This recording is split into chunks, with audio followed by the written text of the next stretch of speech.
ಹದಗೆಟ್ಟ ರಸ್ತೆ, ತಪ್ಪದ ಅಪಘಾತಗಳು. ಕೊನೆಗೆ ಸಚಿವ ಜಮೀರ್ ಅಹಮದ್ಗೆ ಮೊರೆ ಹೋದ ನಿವಾಸಿಗಳು.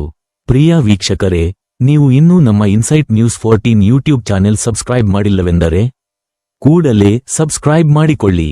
ಶಿವಮೊಗ್ಗ ನಗರದ ಹೃದಯ ಭಾಗದಲ್ಲಿರುವ ಉರ್ದು ಬಜಾರ್ ಪಕ್ಕದ ಖಾಜಿ ಮೊಹಲ್ಲಾದ ನಿವಾಸಿಗಳು ದಶಕಗಳ ರಸ್ತೆ ಸಮಸ್ಯೆಯಿಂದ ಬೇಸತ್ತು ಇದೀಗ ನೇರವಾಗಿ ಸರ್ಕಾರದ ಬಾಗಿಲು ತಟ್ಟಿದ್ದಾರೆ.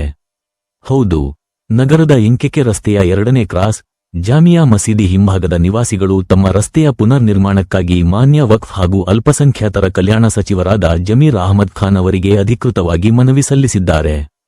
ಕಳೆದ 2006 ರಿಂದ 2007ರಲ್ಲಿ ನಿರ್ಮಾಣವಾಗಿದ್ದ ಈ ಕಿರಿದಾದ ರಸ್ತೆ ಕಳೆದ 20 ವರ್ಷಗಳಿಂದ ಯಾವುದೇ ಅಭಿವೃದ್ಧಿ ಕಾಣದೆ ಸಂಪೂರ್ಣವಾಗಿ ಶಿಥಿಲಗೊಂಡಿದೆ. ಕೇವಲ 190 ಅಡಿ ಉದ್ದ ಹಾಗೂ 9 ಅಡಿ ಅಗಲವಿರುವ ಈ ಕಿರಿದಾರಿಯಲ್ಲಿ ಸಾರ್ವಜನಿಕರು ಓಡಾಡುವುದೇ ದುಸ್ತರವಾಗಿದೆ. ವಾಹನ ಸವಾರರಂತೂ ದಿನನಿತ್ಯ ಅಪಘಾತಕ್ಕೀಡಾಗುತ್ತಿದ್ದು, ಸ್ಥಳೀಯರು ಭೀತಿಯಲ್ಲೇ ಕಾಲ ಕಳೆಯುವಂತಾಗಿದೆ.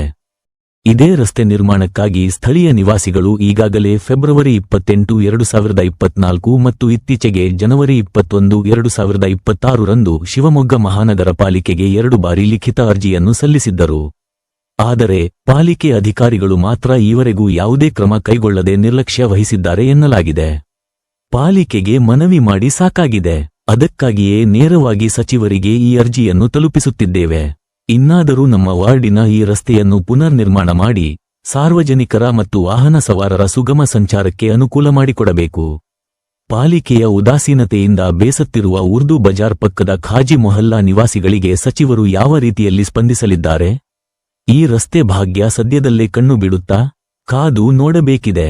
ಈ ಸಮಸ್ಯೆಯನ್ನು ಕೂಡಲೇ ಬಗೆಹರಿಸಲು ಕಾಂಗ್ರೆಸ್ ಮುಖಂಡ ಎಚ್.ಸಿ. ಯೋಗೇಶ್, ಮಹಾನಗರ ಪಾಲಿಕೆಯ ಆಯುಕ್ತ ಮಾಯಣ್ಣ ಗೌಡ ಸೇರಿದಂತೆ ಹಲವರಿಗೆ ಮನವಿಗಳನ್ನು ನೀಡಲಾಗಿದೆ. ಕೊನೆಗೆ ಸಚಿವ ಜಮೀರ್ಗೆ ಮನವಿ ನೀಡಿ ಅಪಾರ ಭರವಸೆ ಇಟ್ಟುಕೊಂಡಿದ್ದಾರೆ ನಿವಾಸಿಗಳು.